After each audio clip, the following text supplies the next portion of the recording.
Di a luz a mi hijo Caleb a las 25 semanas en 2 días. Pesaba poco más de medio kilo. Y recuerdo mirar esa cifra en la historia clínica de la USIN como si fuera una broma. No era 500 gramos. Había llevado una granada más pesada en Afganistán. Salió morado, silencioso y tan pequeño que cabía en mi mano. No hubo un llanto dramático, solo máquinas silbando, cables volando, enfermeras gritando como si fuera una operación militar. Mi esposo, Marcus, estaba en un entrenamiento de despliegue con la guardia. Le escribí: «Está aquí con vida». Me devolvió la llamada llorando. No lo hice, no tuve tiempo. El NICU se convirtió en mi nuevo campo de batalla. Dormí en un sillón reclinable de hospital con la misma sudadera que usé durante las operaciones de invierno. El pitido del monitor de oxígeno era mi nuevo despertador. Conocía sus estadísticas mejor que las enfermeras: saturación de oxígeno, frecuencia cardíaca y frecuencia respiratoria. Memoricé los valores de referencia y me asusté con los decimales. A Caleb no le faltaba fuerza. Ese niño dejaba de respirar medio segundo y luego volvía a pulsar como diciendo: «Hoy no». Las enfermeras lo llamaban microprematuro. Yo lo llamaba mi hijo, y durante esas 2 primeras semanas no salí ni para ducharme ni para comer. Solo iba hasta la sala de descanso de la USIN. Aprendí a dormir erguido y a llorar en silencio. La gente piensa que los USIN son lugares tranquilos, llenos de susurros y luces tenues. No es así. Están llenos de alarmas, sonidos de succión y enfermeras que maldicen en voz baja mientras arreglan vías intravenosas y bebés del tamaño de burritos. No me importó. El caos significaba que la gente estaba prestando atención. Marcus intentó volver pronto, pero la burocracia militar es más lenta que la melaza. Le dije que se quedara y mantuviera el seguro activo. Entre la cesárea de emergencia, el transporte aéreo y las facturas del hospital, ya estábamos perdiendo dinero. Él quería estar allí. Le dije que ser útil era más crucial. Los médicos se mostraron cautelosamente optimistas. «Es un luchador», dijo uno de ellos. «Quizás podamos llevarlo a casa en 8 semanas si todo sale bien». Parecían años. No se lo dije a mi familia de inmediato. Esa parte me hace ser juzgada, pero da igual. Mis padres no habían sido precisamente gente de primera fila en mi vida, y la idea de que estuvieran cerca de Caleb me ponía los pelos de punta, pero al final los llamé. 2 semanas después estaba bien. Pequeño, pero estable. Mi madre respondió: «¡Guau! Ya nació». Dijeron que vendrían a visitarnos, no hoy ni mañana, en algún momento. Mi hermana Siana estaba en medio de una gira de entrevistas para becas y no podía alejarse por razones que no fueran de emergencia. No luché. No tenía la energía para luchar contra alguien que no estuviera intentando matar a mi hijo. Entonces vino la primera gran caída. Los niveles de oxígeno de Caleb se desplomaron durante la noche. La alarma no sonó. Gritó. Salí disparado como si hubiera oído disparos. La habitación estaba llena de enfermeras. Una enfermera llamada April ya estaba a su lado cuando llegué a la incubadora. Me miró y dijo: «Se pondrá bien, pero tienes que dejarnos trabajar». Me quedé paralizada mientras lo arreglaban, ajustaban el tubo, desatascaban una obstrucción y estabilizaban el flujo de aire. En cuestión de minutos, volvió a respirar. Su pequeño pecho subía y bajaba como un fuelle. No lloré. Luego fui al pasillo, me apoyé en la pared y vomité en un cubo de basura. Fue entonces cuando lo comprendí. La metanfetamina no era solo una hospitalización. Esto era la guerra. Y a diferencia de la guerra para la que entrené, no podía llevar armas ni armadura. Solo tenía que mantenerme alerta, erguido, concentrado en el juego. No pensé que pudiera volverse más difícil. Pensé que esa noche sería el punto más bajo. Pero resulta que ni siquiera había conocido al verdadero enemigo. Si alguna parte de esta historia te impactó, comenta abajo. Avísame si estás aquí y no olvides suscribirte para no perderte lo siguiente. Créeme, a partir de ahora solo empeora. Sabía que venían cuando vi la credencial de visitante en la foto de Facebook de mi madre. Ni siquiera recibí una llamada, solo una selfie con el mensaje: por fin veo a nuestro nieto milagroso. Milagro, ¿verdad? Qué gracioso. Viniendo de gente que no recordaba su fecha de parto. Me senté en esa habitación de NICU, con las constantes vitales de Caleb parpadeando a mi lado, esperándolos como solía esperar el fuego de mortero. Tenía el estómago apretado, la boca seca, los dedos fríos, y no tenía ni idea de cuánto daño estaban a punto de hacer. Me puse de pie al oír los pasos en el pasillo, no porque me emocionara que no se lo merecieran, sino porque necesitaba asegurarme de que no tocaran nada. La primera cara que cruzó la puerta de NICU fue la de mi madre, seguida por la postura rígida de mi padre y el maquillaje exageradamente perfecto de mi hermana Sienna. Iba vestida como si fuera a un brunch en Los Ángeles, no como si entrara en una sala médica estéril. Mi mamá llevaba tacones. Juro por Dios que arrugó la nariz al ver el dispensador de desinfectante, como si la ofendiera personalmente. ¿Es él?, preguntó, mirando dentro de la incubadora como si Caleb fuera una pieza de museo. Es tan pequeño, es prematuro, mamá, está vivo, eso es lo que importa. No dijo nada. Apretó con más fuerza su bolso de diseñador y retrocedió como si respirar aire de NICU pudiera infectar su Birkin. Sienna apenas miró a Caleb. Ya estaba sacando su teléfono, girando la cámara y revisando sus ángulos. La vi abrir sus historias de Instagram y empezar a grabarse susurrando. A punto de conocer a mi sobrinito. Recen por mí. Se avecina un gran día. Ni siquiera apuntó a Caleb con la cámara. Es precioso, dije en voz alta, casi para mí. Sienna levantó la vista del teléfono. ¿Se supone que tiene ese color? Tiene pulmones poco desarrollados. Cada día está mejor. Papá se acercó al monitor. ¿Y este qué hace? Esa es su saturación de oxígeno, dije, con tono monótono. Esa luz roja significa que está bien. Lo miró como si buscara dónde cargar su portátil. ¿Podemos sacarnos fotos con él?, preguntó mamá. Número, sin flash y sin contacto fuera del horario permitido. Está libre de peligros. Mamá resopló como si le hubiera dicho que no podía sostener un cachorro. Estás un poco nerviosa, Rachel. Apreté los puños dentro del bolsillo de mi sudadera. ¿Quieres verlo o criticar cómo llevo esto? Bueno, me dijo. Siempre ha sido tan intenso. Estoy cansada. Llevo aquí más de 2 semanas todos los días. Apareciste con perfume y tacones. Le restó importancia, como si estuviera siendo dramática. Es solo una visita. Sienna finalmente apartó la vista del teléfono. Oigan, ¿tienen cargador? Mi teléfono está a punto de morir y tengo la entrevista para la beca en 1 hora. Hay una sala al final del pasillo, dije sin moverme. El Wi-Fi es terrible ahí, se quejó. Y la iluminación es pésima. No es mi problema. Papá ya estaba observando la habitación como si estuviera en una búsqueda del tesoro. Sus ojos se posaron en el enchufe detrás de la incubadora, una pegatina roja brillante. Solo equipo médico, señaló. Ese funciona, ni lo pienses. Espeté. Es solo un enchufe. Ese enchufe es para su monitor de oxígeno. ¿Pero este? Extendió la mano. No, dije más alto esta vez. Demasiado tarde. Desconectó el monitor como si estuviera cambiando el cable de una lámpara en casa. Las constantes vitales de Caleb desaparecieron de la pantalla. La máquina no pitó. Gritó. Un tono largo y penetrante hizo que todas las enfermeras de la planta se giraran como un misil. ¿Por qué hace eso?, preguntó papá, todavía con el cable del cargador en la mano. Sienna se adelantó con su teléfono. ¿Podemos conectarlo solo 5 minutos? Mi entrevista. «¡Baja el maldito teléfono!», grité. La enfermera April entró corriendo como si le ardieran los zapatos.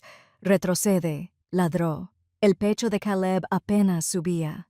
April se inclinó sobre la incubadora, tomándole el pulso manualmente, haciendo señas a otra enfermera para que volviera a conectar el equipo. «Está respirando». Mi mamá me puso una mano en el brazo. «Cariño, cálmate». No es que se esté muriendo. Aparté su mano. Desconectaste su soporte vital para una llamada. Está bien, dijo papá. Los bebés son fuertes. April se giró hacia ellos con una mirada que nunca les había visto. Fuera. Todos. Seguridad viene en camino. No pueden echarnos. Mamá se quedó sin aliento. Somos familia. Acaban de poner en peligro a un paciente con NICU. April espetó. Debería haberlos arrestado.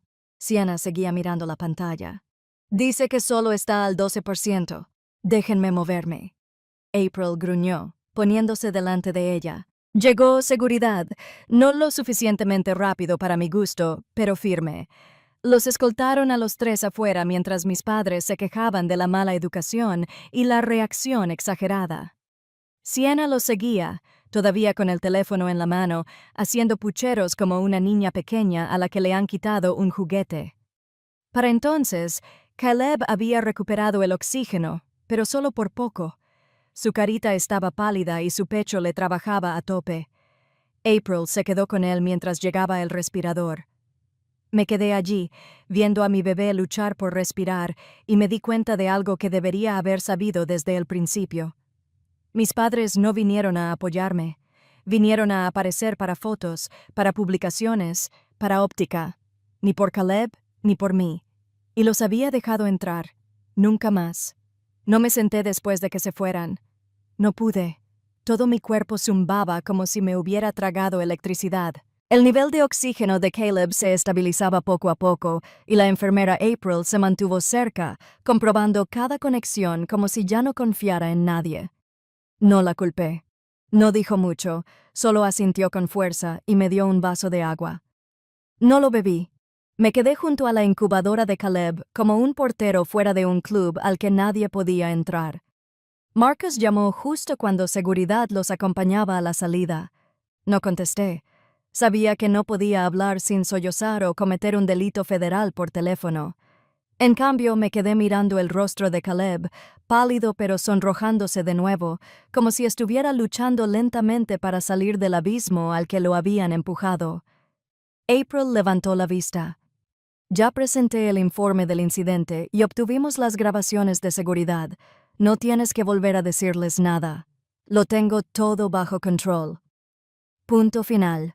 Fue la primera vez en 2 semanas que sentí que alguien en ese hospital estaba de mi lado, tanto profesional como personalmente, como si ella también quisiera luchar. Aún así, había algo que no podía dejar de oír. Ni las alarmas, ni el caos. Era la voz de mi madre, empalagosa y desdeñosa. Tranquila, Rachel. Solo fueron 5 minutos. No fueron 5 minutos. Fueron 2 minutos y 17 segundos. Ese fue el tiempo que el monitor estuvo desconectado. Ese fue el tiempo que Caleb tardó en desaturarse. 2 minutos. Eso fue todo. Eso fue todo lo que se necesitó para demostrar que no se tomaban su vida en serio. Seguridad me dio un resumen del incidente por escrito para que lo guardara. Lo guardé en mi pañalera, no porque ya tuviera planeado hacer nada, sino porque sabía que lo necesitaría. Lo sentía como si fuera un recuerdo, como cuando tenía que registrar cada detalle de suministros en una zona de combate, porque nunca se sabía cuándo alguien intentaría fingir que no había sucedido. 1 hora después, iba caminando hacia la máquina expendedora cuando volví a ver a mi hermana.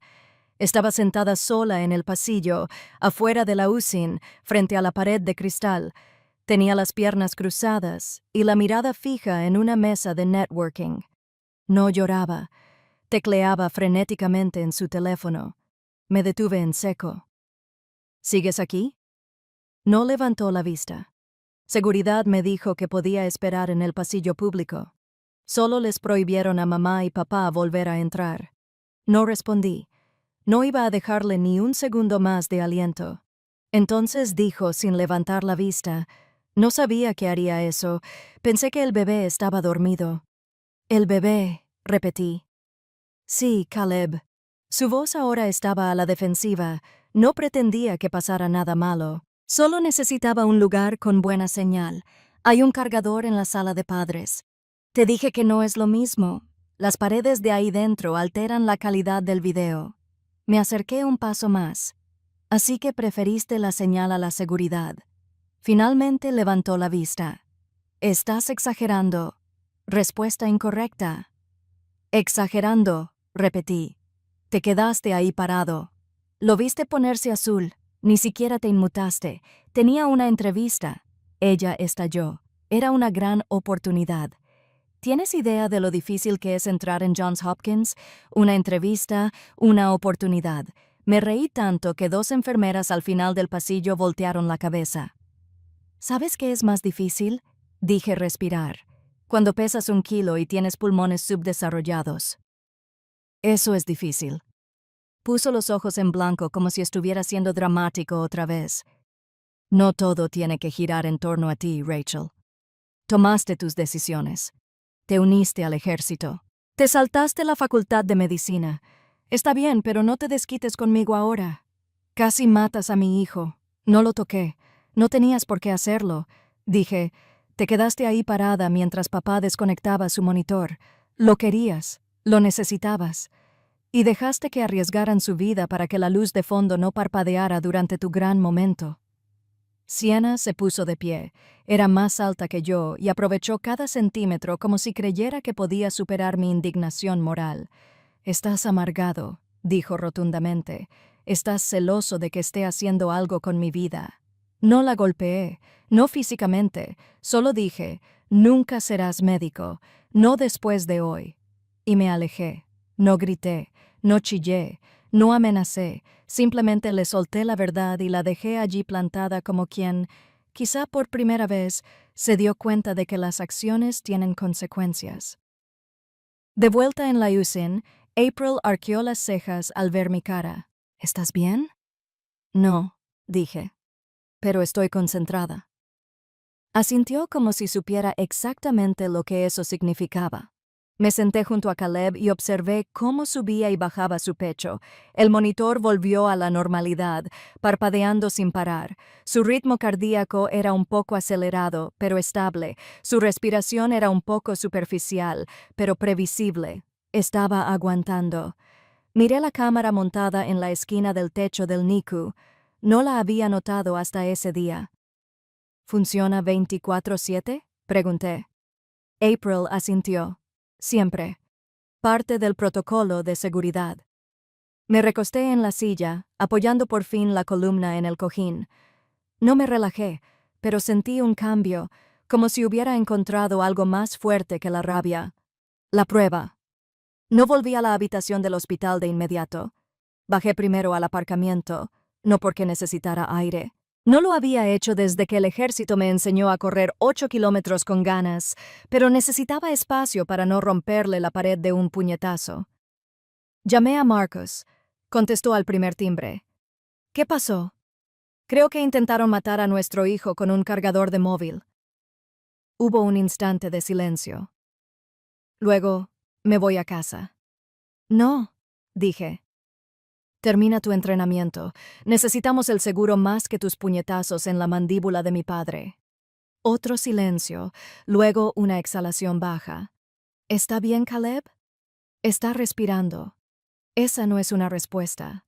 Es la única que tengo ahora mismo. Colgué antes de poder llorar. Luego volví a subir. Seguridad ya había registrado el incidente. El personal de la USIN andaba con pies de plomo conmigo, pero no porque pensaran que fuera peligrosa, sino porque sabían que no iba a fingir que no había pasado nada. April me miró con una expresión que indicaba que me apoyaría pase lo que pase, y, sinceramente, no creo que hubiera podido soportar ese momento sin ella. Lo peor fue el silencio. Después de que se fueron, la habitación se sintió vacía de una manera diferente. Antes, solo éramos Caleb y yo, el zumbido de las máquinas y el leve zumbido de la esperanza. Ahora, sentía que esa esperanza se había envenenado, como si el aire en la habitación aún apestara a derecho, laca y malas intenciones. Me quedé despierta toda la noche. Caleb tuvo 2 episodios más de DSAD leves, nada grave, pero suficiente para mantenerme erguido, mirando el monitor con una libreta en el regazo. Empecé a anotarlo todo. Hora de la visita, 15:04. Monitor desconectado. TRA DPM. Se llamó al equipo de respiración a las 15:14. Se restableció el oxígeno. Se secó la revista. Se notificó a seguridad. 15:20. Expulsión de visitantes. TWA 24 p.m. Mi nivel de ira. Fuera de control. April vino con un café sobre las 6 en Tanzania. Pareces haber dormido en una zona de guerra, dijo. La miré. Lo hice. Seguía mirando la cámara en la esquina del techo. Dijiste que siempre está grabando. Sí. ¿Por qué? Quiero una copia de ayer. Asintió lentamente. ¿Estás pensando en demandar? Yo pienso en sobrevivir. No volvimos a hablar, pero regresó con un nombre y un formulario de solicitud interno. Técnicamente, solo el departamento legal puede divulgar las grabaciones, pero si lo presentas y lo impulsas a través de relaciones con el paciente, se inicia el proceso. Lo llené de inmediato. Esa mañana recibí un mensaje de mi madre. Ni una disculpa, ni preocupación, ni siquiera una pregunta sobre cómo estaba Caleb. Era una captura de pantalla de su publicación de Facebook. Conociendo a nuestro nieto milagroso por primera vez. ¡Qué pequeño luchador tan precioso! Miré el teléfono como si estuviera escrito en otro idioma. Se habían tomado selfies, los habían publicado, habían etiquetado al hospital. La sección de comentarios contenía emojis de corazón como «muy feliz por ti» y «enviando oraciones». No respondí. Entonces, Sienna publicó un video. Era un clip cuidadosamente editado de ella susurrando en el pasillo de la UCIN, con música dramática de fondo y un texto sobre presenciar la fuerza de los humanos más pequeños. No incluía la parte donde pedía desconectar un dispositivo médico para una mejor toma. Tuvo más de 20,000 visualizaciones en la primera hora. Denuncié el video por desinformación. Luego tomé captura de pantalla de todo. Su perfil, los comentarios, la biografía que decía futura doctora en barra vertical, mujeres en STEM en barra vertical, defensora de NICU. La hipocresía me dio ganas de tirar el teléfono al otro lado de la habitación, pero no lo hice. Creé una carpeta en mi disco duro y la titulé Tranquila, Rachel. Luego añadí las marcas de tiempo. No iba a gritar, no iba a publicar, no iba a pelear con ellos en sus términos, iba a construir un caso. April me vio escribiendo más tarde y arqueó una ceja. ¿Organizando tus ideas? ¿Organizando mis pruebas? Sonrió. Estás bien. Estoy harta de que me subestimen. Esa noche, Caleb por fin cayó en un sueño profundo y tranquilo. Sus constantes vitales estaban mejor que en días. Me senté a su lado con las luces bajas y simplemente lo observé respirar, sin drama, sin alarmas, solo el lento y rítmico subir y bajar de su pecho. Se veía tan tranquilo y odiaba que mi familia lo hubiera contaminado incluso a tal punto que ya no estaba enojada. Estaba más allá de la ira. Estaba concentrada, y la concentración en mi experiencia fue donde comenzó el verdadero daño. La mañana en que Caleb se revirtió. Lo supe antes que las máquinas. Su piel tenía un extraño tono gris, pero no del todo. Su respiración era más superficial incluso con el apoyo. Algo en mi interior se revolvió, y no era hambre ni miedo. Era reconocimiento. De la misma manera que supe que algo andaba mal en las patrullas de reconocimiento antes de que explotara una bomba en la carretera.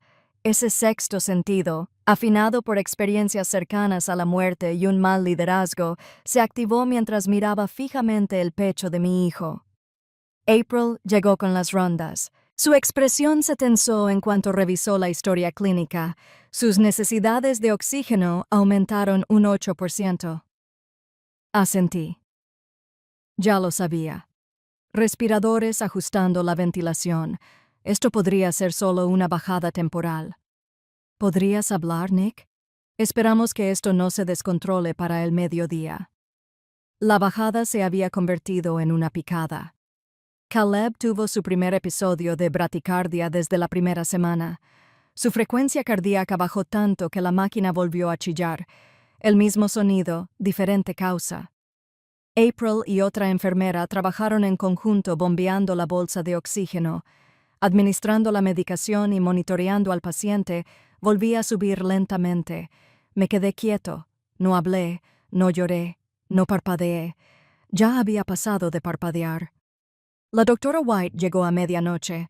Había estado fuera de turno, pero April la llamó personalmente. Rachel, dijo en voz baja. Dijo que Caleb estaba teniendo un contratiempo.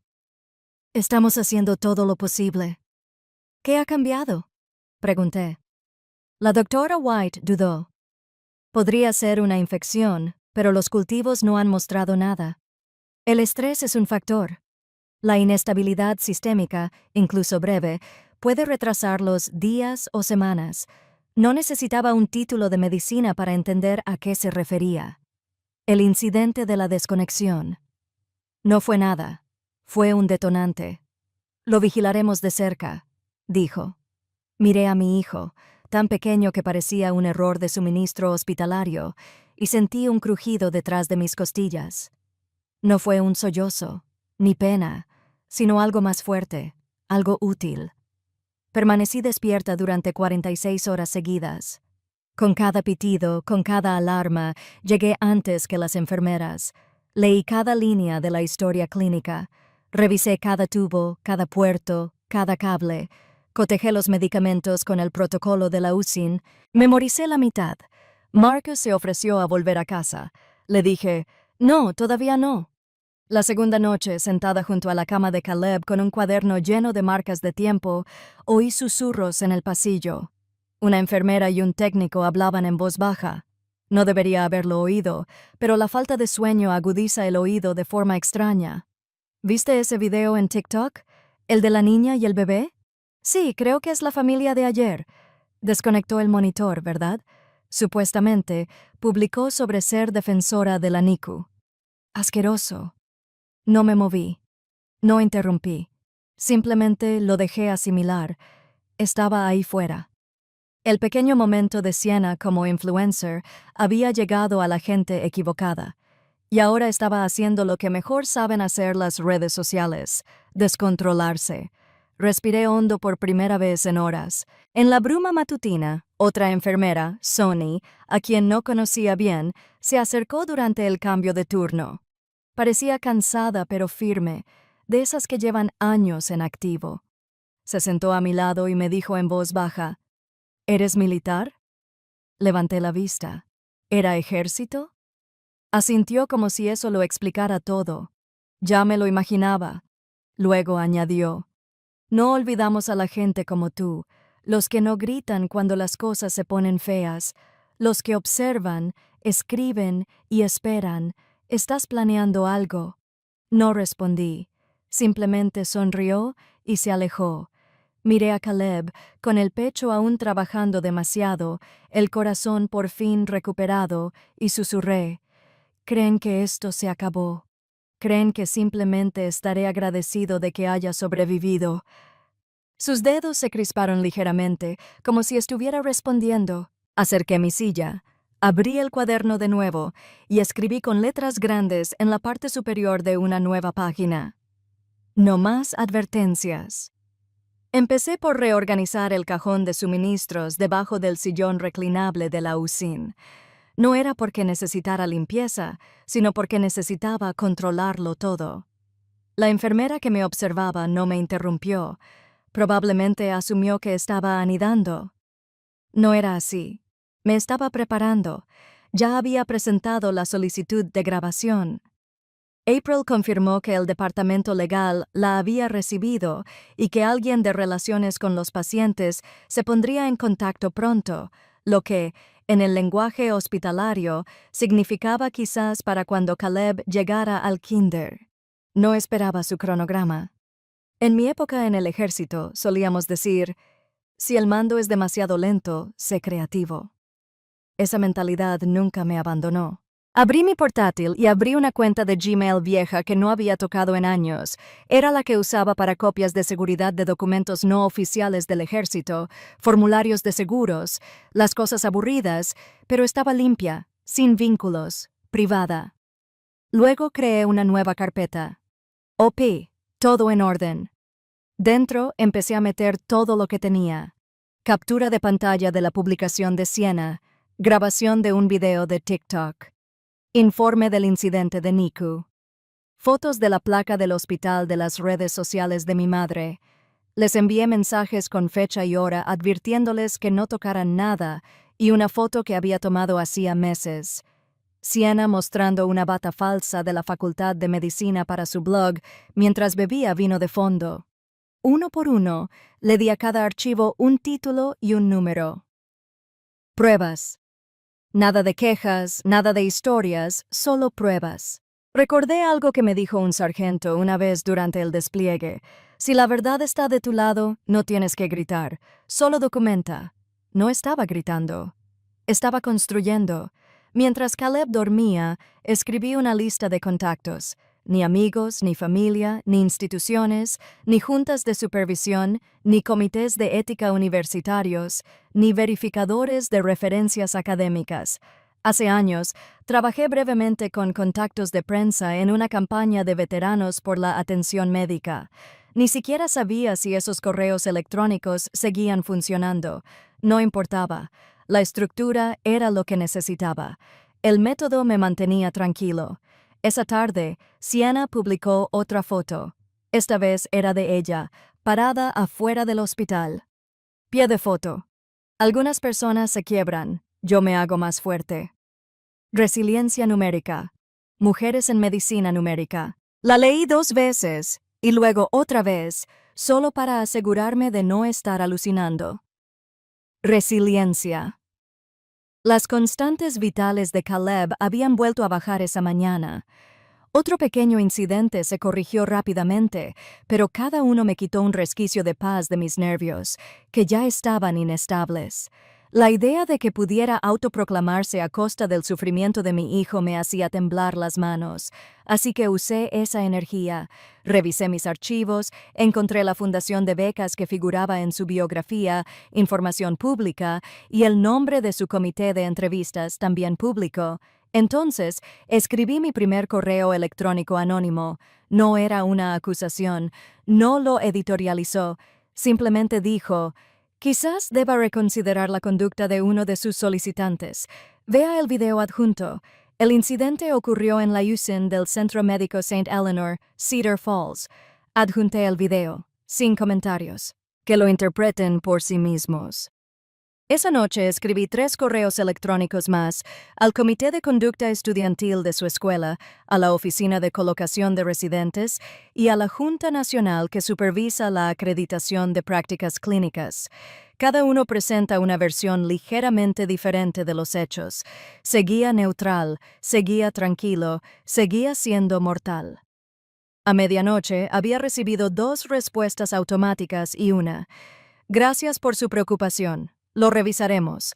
Me bastó para seguir. April pasó con su café de siempre del turno de noche y arqueó una ceja al ver mis fichas. ¿Vas a empezar un blog? Algo así. Me entregó la taza. Si alguna vez me meto en líos, te quiero de mi lado. Le di la sonrisa más pequeña que había logrado esbozar en días. Los problemas ya están aquí. Solo estoy organizando la munición. Caleb se estremeció ligeramente mientras dormía. Sus dedos se movieron y luego se curvaron como si apretara el puño. Lo interpreté como una señal. Después de que April se fuera, busqué otro contacto. Jake Samuels, exmilitar, ahora abogado privado especializado en negligencia y responsabilidad civil. También compañero de cuarto de Marcus en la universidad. No había hablado con Jake en más de un año, pero no lo dudé. Escribí los datos, incluí el enlace del informe de incidentes del hospital y el número de solicitud de la cámara de la USIN. Terminé el mensaje con una sola línea. No pretendo demandar al hospital, pero necesito saber todas las opciones que tengo contra quienes pusieron en peligro a mi hijo. Le di a enviar. Luego cerré la laptop, me levanté, estiré la espalda y volví a mirar los monitores. Los números de Caleb se mantenían estables. Bien, porque tenía trabajo que hacer. Jake llamó a la mañana siguiente. Contesté antes de que terminara el primer timbre. Leí todo lo que dijo. Y Rachel, esto no es solo asqueroso, es criminal. Eso era lo que necesitaba oír. Mira, el hospital no se hará responsable. Han documentado todo al pie de la letra, pero tus padres, Sienna, están metidos en un lío. Interferir con el equipo de soporte vital, eso es imprudencia temeraria. Si Caleb hubiera codificado, estaríamos hablando de homicidio involuntario. Casi lo hace. Lo sé. ¿Cómo? ¿Cuándo? Hizo una breve pausa y luego añadió: no podemos presentar cargos nosotros mismos, pero podemos presionar a los departamentos adecuados. Documenta. Yo te guiaré. Ya te llevo la delantera. Colgué, abrí mi portátil y seguí apilando archivos. Empecé a llamarlo por su nombre, un fondo de guerra digital. Por cada nuevo contenido que publicaban, hacía capturas de pantalla. Guardé las fechas, los pies de foto, los comentarios y las etiquetas. Sienna republicó una foto suya con filtro y en uniforme médico. El pie de foto decía: cuando la vida se pone difícil, los fuertes se vuelven clínicos. Eso fue a la carpeta. Mamá publicó en un grupo privado de Facebook sobre cómo ciertas madres no podían perdonar aunque nadie saliera herido. Eso también entró. Papá comentó bajo un meme político: en mi época, los bebés no necesitaban todos esos tubos sofisticados para sobrevivir. Lo salvé y lo etiqueté como Raymond Monroe. PDF de estupideces. Ya ni siquiera estaba enojado. Era sistemático. Amplié publicaciones antiguas de hace meses donde Sienna afirmaba que estaba haciendo de observador en trauma pediátrico mientras estaba de fiesta en Las Vegas, según su ubicación etiquetada. Capturas de pantalla de mensajes directos que envió desde una cuenta prepago, coqueteando con asesores de la Facultad de Medicina. Un hilo en particular se interponía entre ellos y preguntaba cómo adaptar las historias de pacientes para su ensayo de beca.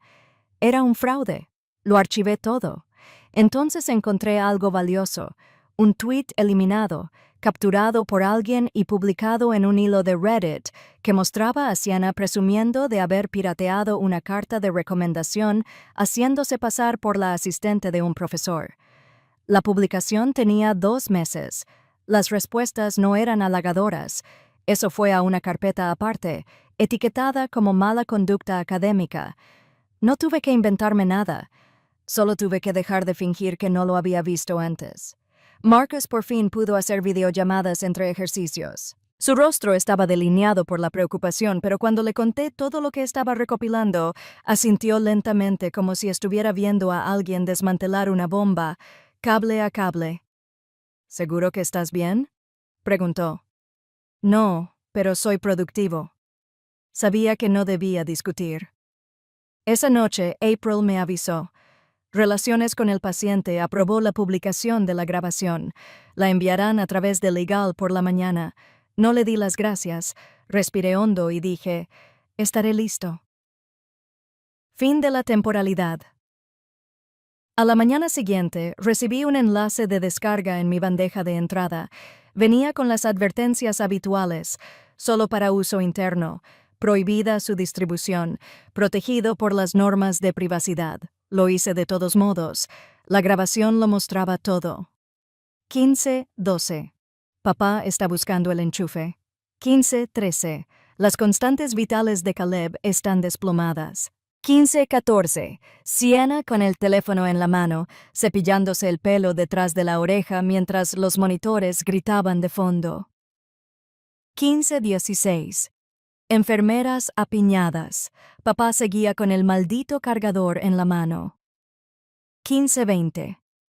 Seguridad los acompañó fuera mientras mamá discutía y Sienna parecía aburrida. No había voz, solo acción, lo que, de alguna manera, lo empeoró. Lo vi 3 veces, para no sentir nada, para memorizar cada movimiento, cada cara. Luego recorté los momentos clave en un archivo aparte. Los recorté, los ajusté y les puse fecha. Cambié el nombre del archivo a Incidente de la USIN de Monroe Masterp. Lo adjunté a un borrador de correo electrónico. Asunto: inquietud urgente de ética médica. Destinatarios: todos los contactos que había enumerado previamente. Luego me recosté, miré la pantalla y mantuve el cursor sobre el botón de enviar. no por duda, sino por cálculo. Me había pasado toda la vida siendo quien lo dejaba pasar, quien se quedaba callado para mantener la paz, pero la paz no es la ausencia de conflicto, es la ausencia de personas como ellos en tu vida. Hice clic en enviar, luego preparé café. Después volví a la incubadora y revisé los números de Caleb. El oxígeno se mantenía, el ritmo cardíaco estable. Su pequeña mano se movió ligeramente sobre la manta. Ni un tic esta vez. Se curvó. Se apretó. Bien. Esperaba silencio. Así suelen ser estas cosas. Correos al vacío, burócratas de brazos cruzados, departamentos legales trabajando a toda velocidad. Pero la primera respuesta llegó en 4 horas desde la Oficina de Integridad Estudiantil del Northbridge Medical. Gracias por su envío. Esto se ha escalado a la Junta de Revisión Ética. Escalado. Hay una palabra que dice, lo vemos, no lo ignoramos. La segunda respuesta vino de la Fundación de Becas. El mismo tono. Hemos recibido los materiales y comenzaremos la revisión interna, sin disculpas ni promesas, pero con la tranquilidad profesional que te indica que los abogados han entrado en el chat. Esa noche, mi bandeja de entrada estaba llena de recibos. Mejor aún, mi teléfono estaba lleno de notificaciones. Empezó con algo pequeño. Un amigo me envió un mensaje. ¿Es esta tu hermana la que está de moda en Reddit? Luego otro. Tío, este video de Niku es una locura. Hice clic en el enlace. Alguien en un subreddit de enfermería había publicado una versión borrosa de la grabación de seguridad. Baja calidad, con marca de agua, pero reconocible. No se oían las alarmas, pero se veía el pánico, el lenguaje corporal, la descripción de la desconexión. Por eso las visitas familiares necesitan reglas estrictas. El bebé casi muere por una carga de teléfono. La publicación explotó. Miles de votos positivos, cientos de comentarios, enfermeras, padres, madres de bebés prematuros, profesores de ética. Todos tenían una opinión, y ninguna era adecuada para Siena. Alguien recortó una imagen del video y la superpuso con su cuenta de Instagram. Luego, otro usuario publicó capturas de pantalla paralelas. Su TikTok de ese mismo día decía, junto al fotograma exacto donde el monitor de Caleb se apaga, oxígeno para los me gusta. Otro, desconectó el soporte vital y el que se atascó, desconectó al bebé en 48 horas. La noticia trascendió Reddit, grupos de Facebook sobre paternidad, TikTok médico e incluso algunas cuentas de Twitter especializadas en influencers con mal comportamiento. Lo aprovecharon. Los seguidores de Siena bajaban cada minuto. Una compañera de la Facultad de Medicina publicó un video que decía: esta chica intentó sermonearme sobre la compasión la semana pasada. Luego dejó que un bebé se estrellara frente a una luz para selfies. Tuvo 500,000 de visitas. Desactivó los comentarios. Luego hizo su cuenta privada. Después borró su biografía. Luego publicó un cuadrado negro genérico con la leyenda: me estoy tomando un tiempo para sanar. Por favor, respeten mi camino. No funcionó. Internet puede tener memoria corta, pero nunca olvida del todo. Y cuanto más intentaba ocultarse, más gente lo criticaba. Luego se enteró de mis padres. Capturas de pantalla de sus publicaciones de Facebook, elogiando a Siena como la futura doctora Monroe, se compartieron junto al incidente en el hospital. Los comentarios fueron arrasadores, la mayoría mordaces. Papá intentó responder en un hilo diciendo: no estabas allí. No conoces el contexto.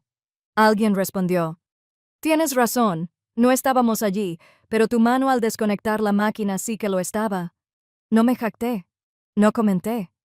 Simplemente seguí archivando. Una noche, April vino durante el cambio de turno, me dejó una carpeta en el regazo y me dijo: ¿vas a querer leer la página 3?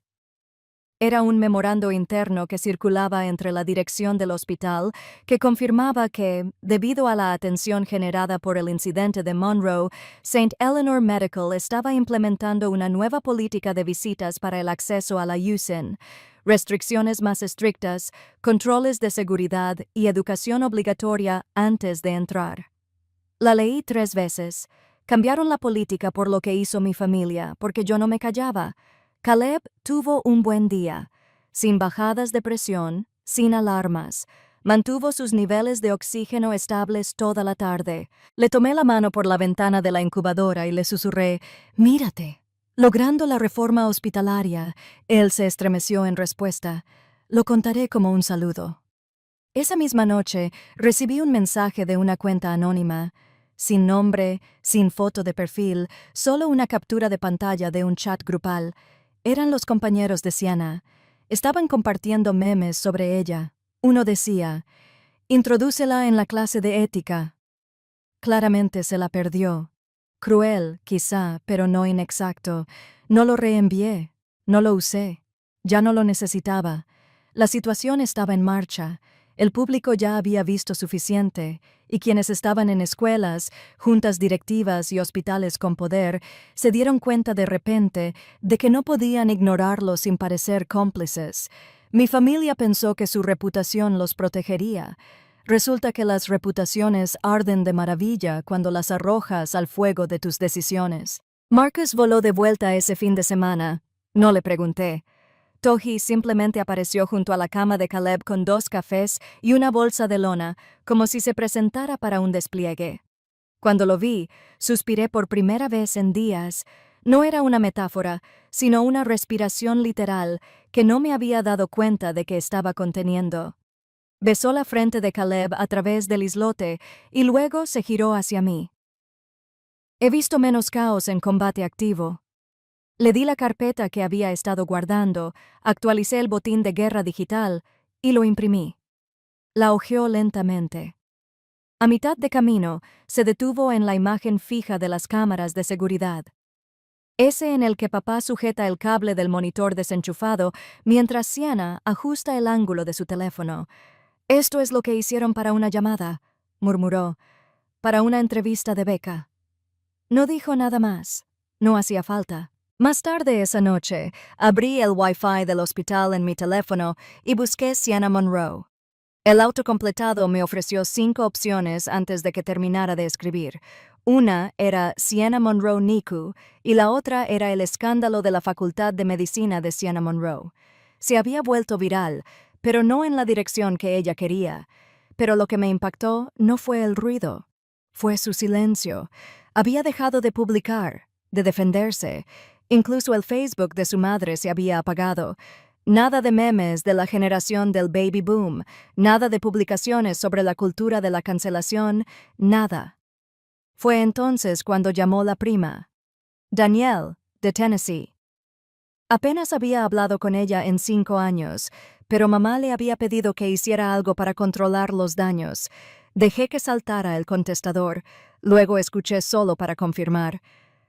«Rachel, no conozco todos los detalles», empezó Daniel, «pero tu mamá dice que todo es un gran malentendido. Está desconsolada. Por favor, no dejes que esto destruya a tu familia». «¿Destruir?», repetí esa palabra mentalmente. «No, Daniel, lo hicieron ellos mismos». Al día siguiente, llamaron a la habitación de Caleb. Era el administrador del hospital, acompañado de un representante legal.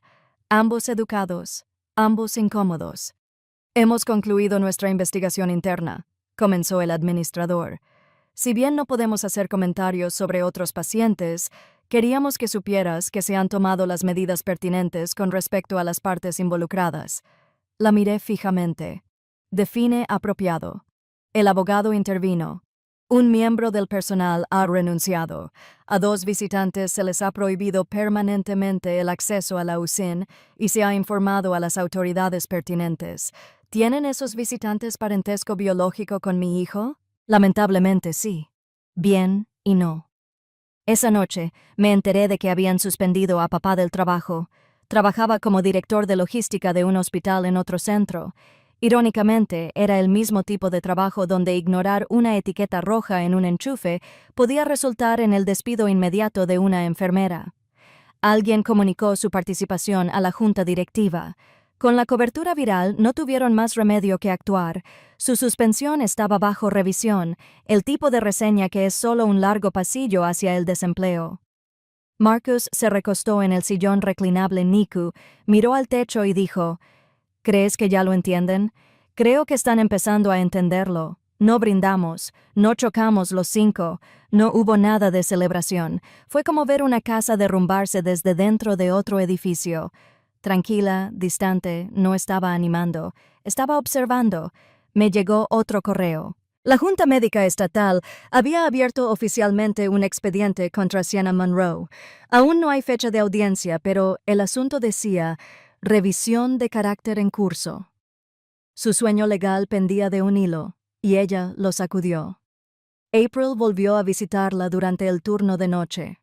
Esta vez no trajo café, solo se quedó de pie junto a la incubadora, observando la respiración de Caleb, firme y fuerte.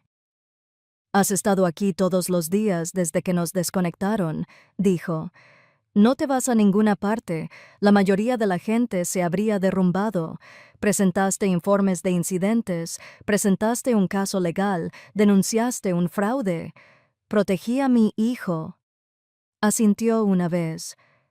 «Hablamos de ti en la sala de profesores, ¿sabes?» «Ah, sí». La enfermera jefe que vio el video dijo, «No gritaste, ni te inmutaste, te moviste, entrenamiento de combate. Gritar es perder el tiempo». Sonrió y susurró, «Eres el tipo de madre que la gente recuerda». Me volví hacia Caleb, que acababa de patear su piececito como si intentara liberarse de la manta. No conocía la tormenta que lo rodeaba, y no le hacía falta porque por fin empezaba a apaciguarse. Y ese silencio, ese era el sonido de las consecuencias. Marcus se ofreció a hacer guardia de noche para que yo pudiera dormir unas horas. Lo intenté. Lo hice. Pero mi mente no se apagaba, no mientras aún quedaran hilos por desentrañar. Abrí la laptop de nuevo. Para entonces, el paquete legal que Jake había ayudado a recopilar había llegado a otras manos. No dijo dónde exactamente, pero uno de sus contactos formaba parte del comité de ética de una facultad de Derecho. Otro estaba en una cadena de podcasts especializada en negligencia médica y jurídica. A la mañana siguiente, se publicó un nuevo episodio. Título: Derecho al límite. Cuando la ambición traspasa los límites, la breve introducción no era sutil. Un enchufe de hospital, un cargador de iPhone y un monitor de bebé de dibujos animados que se desplomaba. No mencionaron el nombre de Sienna directamente, pero no importó. Cualquiera que hubiera visto el video reconoció la historia. No se trataba de chismes, se trataba de sentar precedentes. La voz del presentador era tranquila, quirúrgica. ¿Qué pasa cuando los futuros médicos o abogados te muestran quiénes son antes de ganarse el título? Y si ese momento no es durante un caso o una clase, sino en un hospital frente a un bebé de medio kilo que lucha por vivir? Expusieron la historia con un orden infalible. Hechos, imágenes, respuesta institucional, repercusión social. Entrevistaron anónimamente a una enfermera de la USIN. Había trabajado en otro hospital, pero dijo, «Todos hemos visto a familias hacer cosas egoístas, pero nunca he visto a alguien tan indiferente. El bebé ni siquiera se consideraba un ser humano». Reenvié el episodio a la persona de contacto del comité de ética. Me respondió, «Ya lo hemos recibido y también otros testimonios». Testimonios. Esa palabra se me quedó grabada en el pecho como una piedra en un lago en calma. La gente hablaba, no solo yo.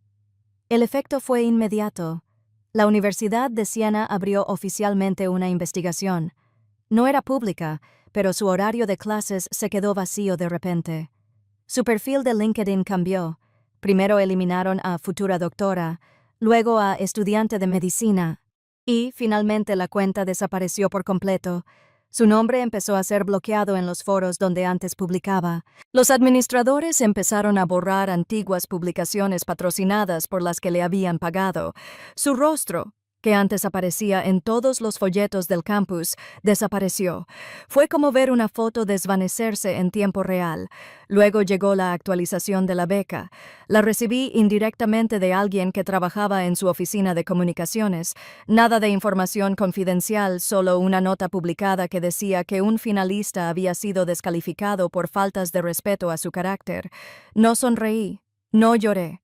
Simplemente miré a Caleb dormido, con una pequeña mano alrededor de su línea de oxígeno, y pensé, te merecías una familia que nunca te pusiera en esta situación, pero tienes una madre que no lo permitió. Mamá intentó llamar de nuevo. Esta vez era un número diferente. Lo dejé sonar. Buzón de voz. Rachel, esto se está descontrolando. El futuro de Sienna está en juego. El tuyo tampoco es perfecto. Ya sabes, todos cometemos errores, pero la familia lo borra. Ella seguía sin entenderlo.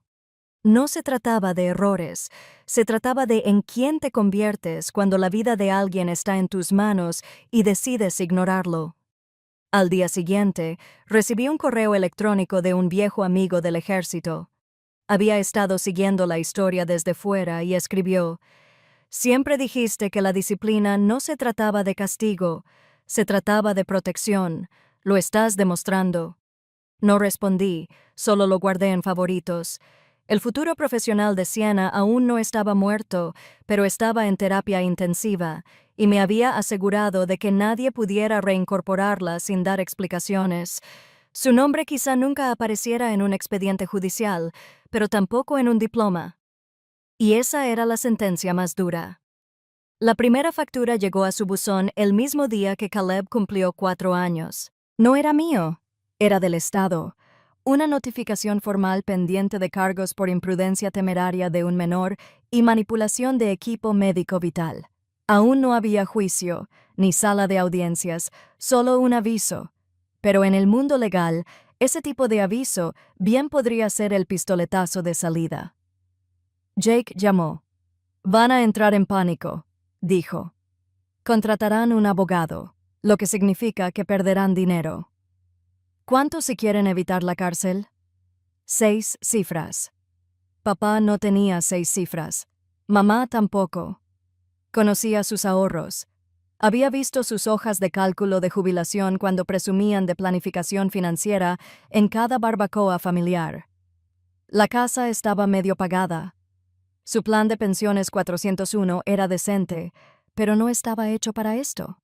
Eso es lo que pasa con los abogados defensores penales.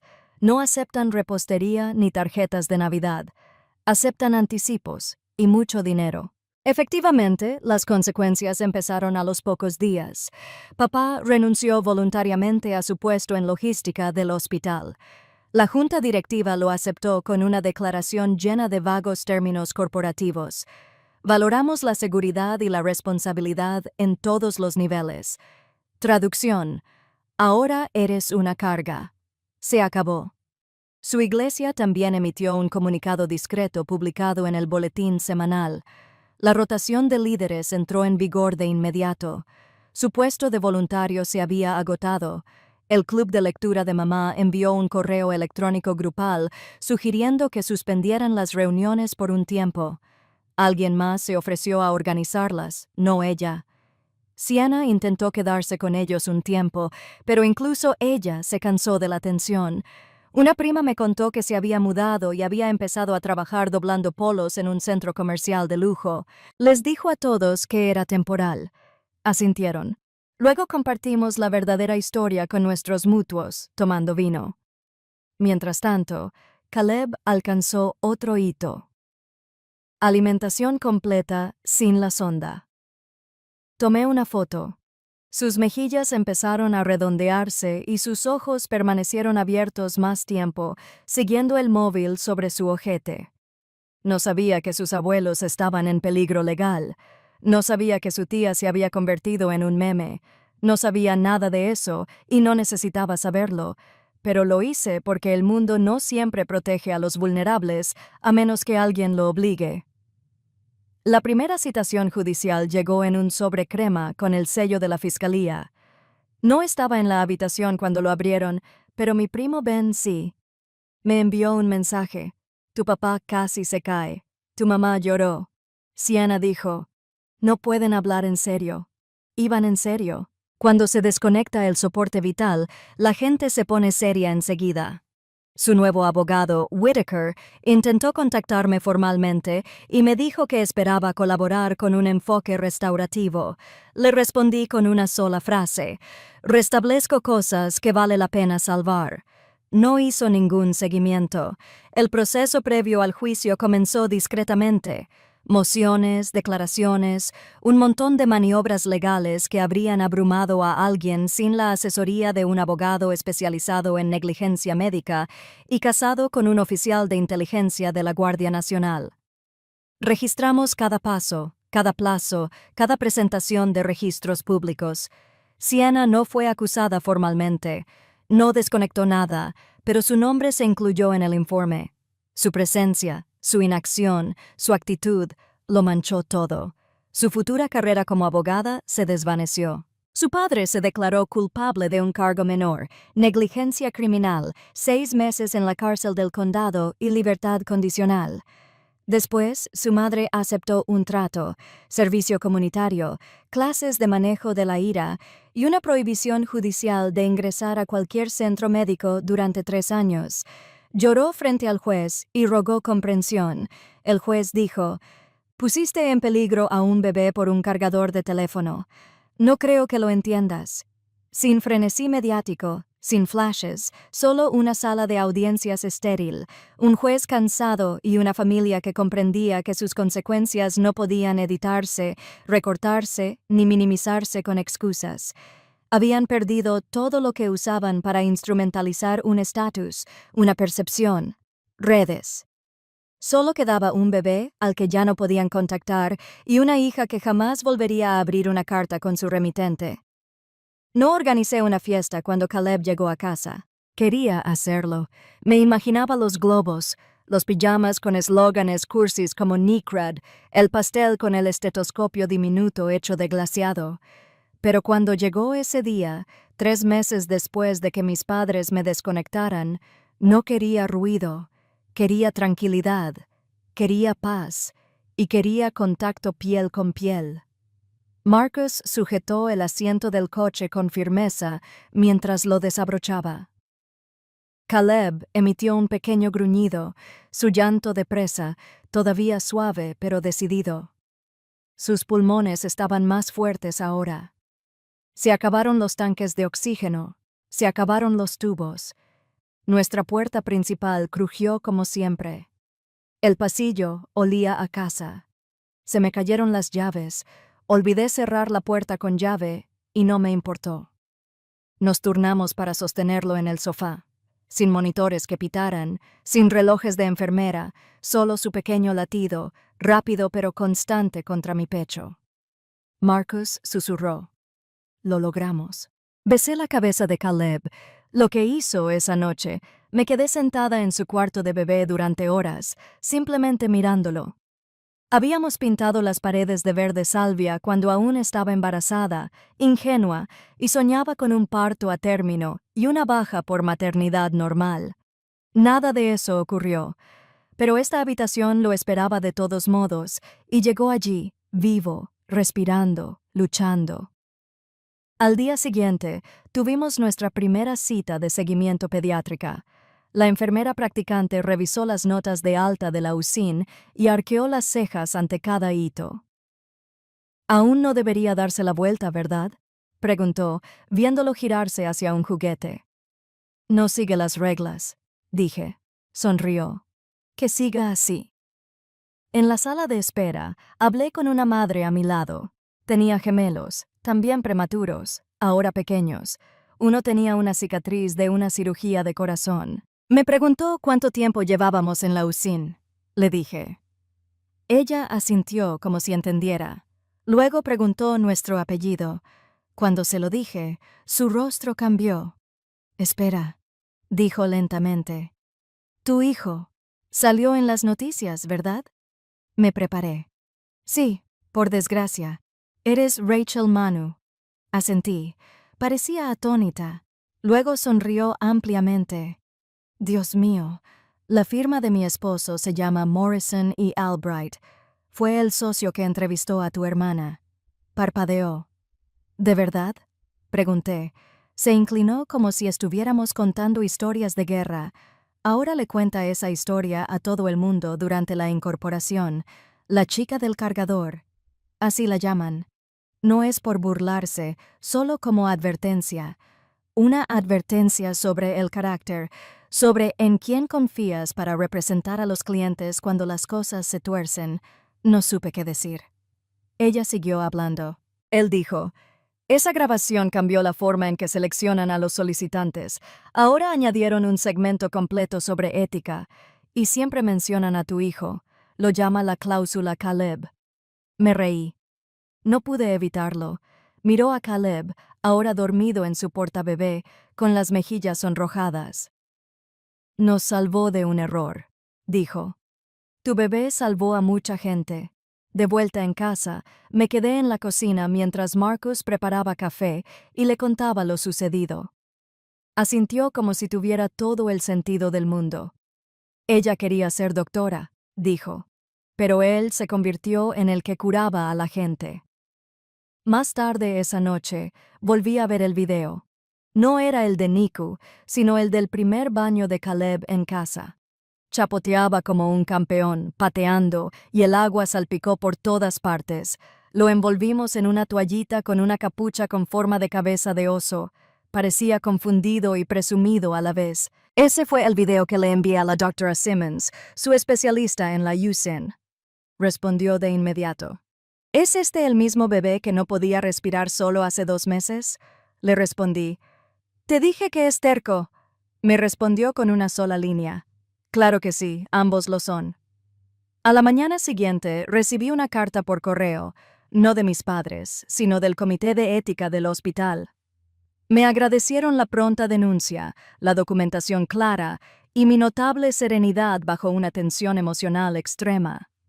También incluyeron un registro formal que declaraba que los nuevos protocolos de visitas de la USIN se habían revisado permanentemente por nuestra culpa, porque un bebé casi no sobrevive, porque una madre se negó a que ese fuera el final. Porque no nos rendimos. Guardé la carta en la caja de recuerdos de Caleb, junto a su pulsera del hospital y el primer gorro tejido que usó. No era solo un bebé prematuro. Era un milagro y por fin estaba en casa. Caleb ahora pisaba con más fuerza al patear, no con el débil aleteo de un bebé de muslos regordetes que hacía sonar sus juguetes. Comía solo, balbuceaba sin parar e intentaba subirse al sofá como un Navy SEAL en una misión. La clínica estaba llena para una revisión rutinaria del desarrollo, así que esperamos en las sillas infantiles con pequeños libros plastificados y muebles de goma que chirriaban al movernos. Una mujer se sentó a mi lado con una niña pequeña en una silla de ruedas roja. La niña tenía una sonda nasogástrica y una voz suave, apenas un susurro. Sonreí. ¿Cuántos años tiene? 3 la semana que viene, dijo radiante. Se llama Lacey.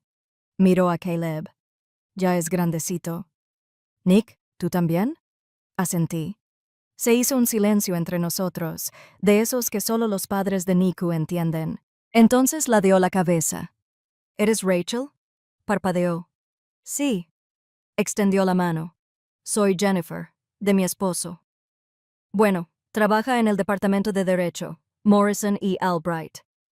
Casi me ahogo con el agua. Sonrió. Sí, eres esa Rachel. Jennifer se inclinó como si estuviéramos intercambiando secretos en un búnker. No tienes idea de cuánto ha dado la vuelta a tu historia. No solo derecho, no solo medicina, clases de ética, grupos de padres, paneles de recursos humanos. Causaste una onda expansiva que se convirtió en una ola. Abrí la boca para responder, pero ella no había terminado. Cuando salió ese video, mi esposo se preparaba para contratar a tu hermana. Fue una de las últimas opciones. Su promedio, sus prácticas, en fin, todo parecía perfecto. Entonces alguien reenvió el video. Sin comentarios, solo tienes que ver esto. Miró a Lacey y luego a mí. Él lo vio durante 10 minutos. Canceló la oferta antes de que saliera. dijo.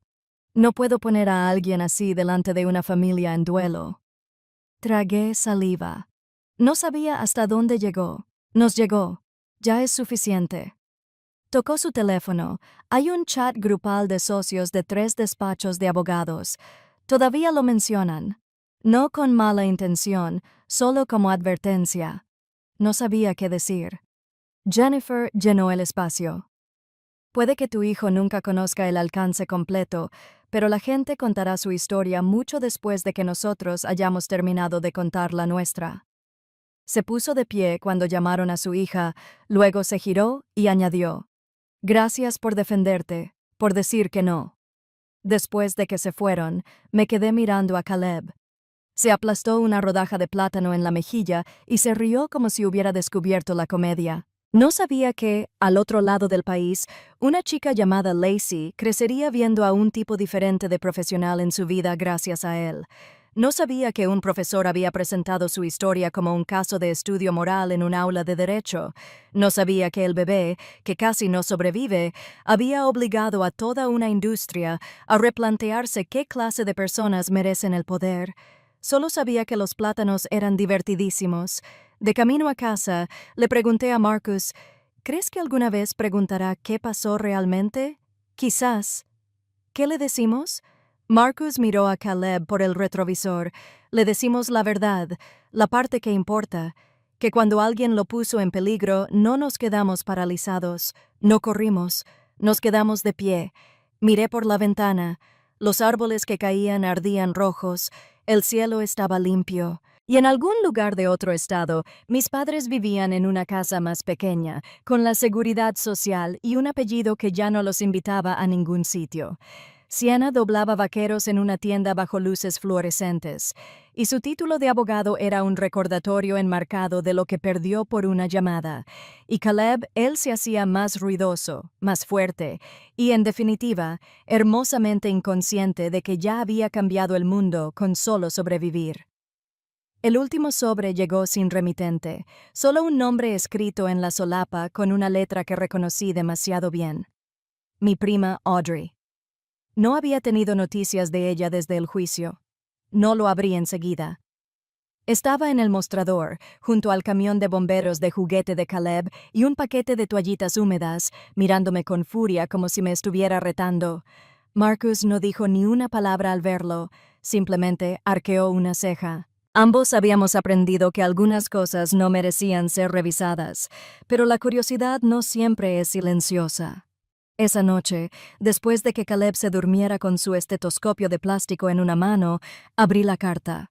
6 páginas mecanografiadas, márgenes justificados como un maldito ensayo universitario. La voz de mi madre está en cada línea. No se disculpó. En realidad, no. Lo llamó un trágico malentendido. Culpó al estrés, a la falta de comunicación, a mí. Papá también había escrito algunos párrafos. La mencionada prisión le dio tiempo para reflexionar, no la perspectiva del arrepentimiento. Terminó preguntando si consideraríamos empezar de cero, y adjuntaron una foto, no de ellos mismos, de Sienna sentada en un patio con una copa en la mano, sonriendo como si no hubiera estado a punto de dejar morir a un bebé. Lo doblé todo, lo guardé en un cajón y no me molesté en triturarlo. Hay basura que ni siquiera vale la pena. Al día siguiente, Caleb dio sus primeros pasos. Cruzó la sala como un pato borracho, con los brazos extendidos y chillando de orgullo. No lo grabé. No hacía falta. Hay momentos que solo se conservan en la memoria. Más tarde, esa semana, organizamos una pequeña cena para personas importantes. April, la enfermera jefe que les gritó a mis padres y les salvó la vida a Caleb, trajo un pastel de durazno casero y se convirtió en su abuela honoraria. La doctora Simmons se emocionó cuando Caleb balbuceó «hola» en su dirección. Jake llegó tarde, todavía de traje, con una botella de sidra espumosa y una carpeta con la etiqueta «caso cerrado». Esa noche, después de lavar los platos y de que los invitados se fueran, me senté en el porche con Marcus y observé las luciérnagas parpadear en el jardín. Caleb se había desplomado y sus nuevas piernas finalmente cedieron. ¿Crees que dejarán de intentarlo alguna vez?, pregunté. Marcus no levantó la vista. Número. Pero aquí ya no pueden intentarlo. Una brisa suave y limpia sopló. Cerré los ojos. Solía pensar que la sangre te hacía familia, dije. Se giró hacia mí. No es así. Sonreí. No. La familia aparece. La familia protege. La familia no desconecta un teléfono porque se agote el 10%. Se rió entre dientes. La verdadera familia cuida el soporte vital con sus propias manos. Exactamente. Y eso era lo que teníamos ahora. Nuestra familia elegida, construida con fuego, no con fotos. Personas que estuvieron presentes cuando era necesario, que se quedaron no por obligación, sino porque creían que valía la pena estar con nosotros. Nunca respondí la carta, nunca envié fotos, nunca compartí novedades. No tuvieron acceso a los hitos de Caleb. No pudieron verlo reír, caerse ni subir escaleras como un alpinista. No merecían ninguna versión de él, ni al frágil bebé Niku, ni al niño risueño, ni al hombre en el que se estaba convirtiendo. Una noche, cuando tenía 4 años y ya estaba obsesionado con los botiquines de médico, los estetoscopios y fingiendo salvar a sus peluches, preguntó por qué no tenía abuelos como su amigo Lucas. Me agaché a su lado. Hay personas, dije con cuidado, que no son seguras, ni siquiera si son parientes. Así que, en cambio, construimos nuestra propia familia, de esas que te mantienen a salvo, de esas que aparecen. Asintió. Solo un niño de preescolar puede ser serio. Entonces dijo, «La enfermera Patricia es mi abuela, ¿verdad?» «Exactamente», sonrió radiante. «Es muy buena zapatera». Sí, lo era. Volvió a jugar al doctor, emitiendo pitidos mientras sostenía el monitor de juguetes sobre su osito de peluche. «Todo bien», dijo. «Sí, cariño. Todo bien». A veces la venganza más poderosa no es ruidosa, no es rabia, ni fuego, ni un espectáculo público. Es silenciosa. Es un niño que da sus primeros pasos en paz, lejos de quienes una vez trataron su vida como una molestia. Es elegir límites sobre la sangre, elegir el amor sobre el legado, elegir proteger el futuro en lugar de excusar el pasado. Querían perdón sin rendir cuentas. Lo que recibieron fue silencio. No arruinamos sus vidas. Lo hicieron por su cuenta. Solo nos aseguramos de que la verdad no quedara enterrada. Gracias por leer esta historia si llegaste hasta aquí. Estas historias de venganza familiar no se tratan solo de venganza, se tratan de justicia, sanación, poner punto final y no decir nada más. Este es tu lugar. Si te atraen las historias de venganza reales que nacen del dolor pero culminan en poder, y si crees que no todos los dramas familiares terminan con la reconciliación, sino a veces con el renacimiento, suscríbete. Contamos historias que no te dejarán indiferente.